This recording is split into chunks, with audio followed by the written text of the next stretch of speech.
дар мавҷ барномаи иттилоотии хабар.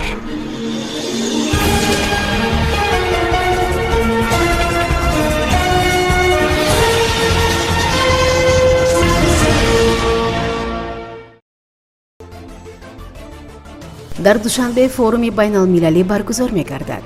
боздошти муҳоҷири тоҷик бо гумони қатли ду ҳамватанаш.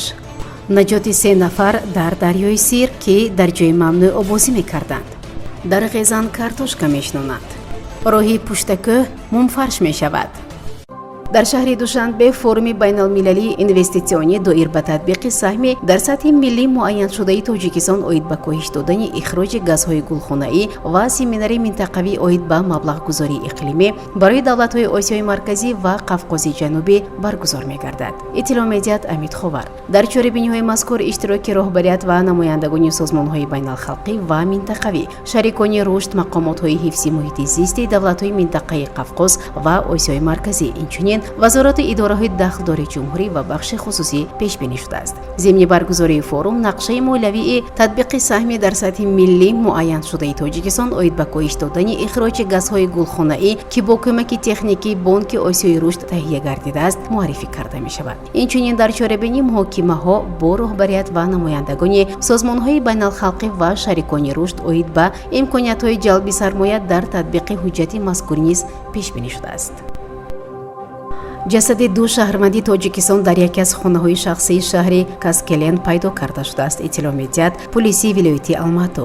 сардори пулисии вилояти Алмата Бауржан Аленов иттилоъ дод, ки як зани қазоқистонӣ ба мақомот муроҷиат карда аз дарёфти ҷасадҳо бо осори зарбаи корд пайдо кардааст. расонаҳои қазоқӣ навиштаанд, кормандони пулис муайян карданд, ки фавтидагон шаҳрвандони Тоҷикистон солҳои таваллудашон 1989-1996 мебошанд. таъкид шудааст, ки дар пайи гузаронидани амалиёти фаврии ҷустуҷӯӣ макони муттаҳам низ мушаххас шуда боздошт гардидааст. таъкид шудааст, ки шаҳрванди гумонбаршуда низ аз ҷумҳурии Тоҷикистон буда 43 сол дорад. мақомоти корҳои дохилии вилояти Алмату мегӯянд феълан муттаҳам дар ҳабси пешакӣ қарор дорад.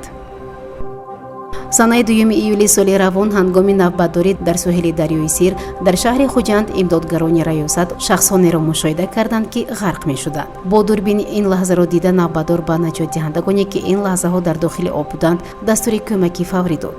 наҷотдиҳандагон фавран ба ҷои ҳодиса ҳозир шуданд ва ҳама чораҳои заруриро андешиданд ва онҳоро наҷот дода ба соҳил оварданд. кӯмаки аввалии тиббӣ расонида шуд. ба шарофати амали фаврии имдодгарон хушбахтона аз фоҷиа пешгирӣ шуд. маълум гардид, ки аз ин 3 нафар 2 нафар сокини шаҳри Хуҷанд буда, ҳарду 13 солаанд ва сеюми сокини деҳаи Ругуди шаҳри Истаравшан буда 29 сол доштааст. ҳар се дар ҷои мамнӯъ барои шиноварӣ обозӣ мекарданд. кумитаи ҳолатҳои фавқулодда бори дигар аз сокинон хоҳиш мекунад ҳангоми ҳузур дар соҳили обҳо қоидаҳои бехатарии оббозӣ ва шиновариро ҷиддан риоя намоянд. оббозӣ дар ҷойҳои мамнӯъ ҳамеша хатарнок аст. волидон бояд нагузоранд, ки фарзандонашон танҳо оббозӣ раванд. падарону модарон вазифа доранд онҳоро ҷиддан назорат кунанд. иттилоъ медиҳад кумитаи ҳолатҳои фавқулодда ва мудофиаи граҷтании ҷумҳурии Тоҷикистон.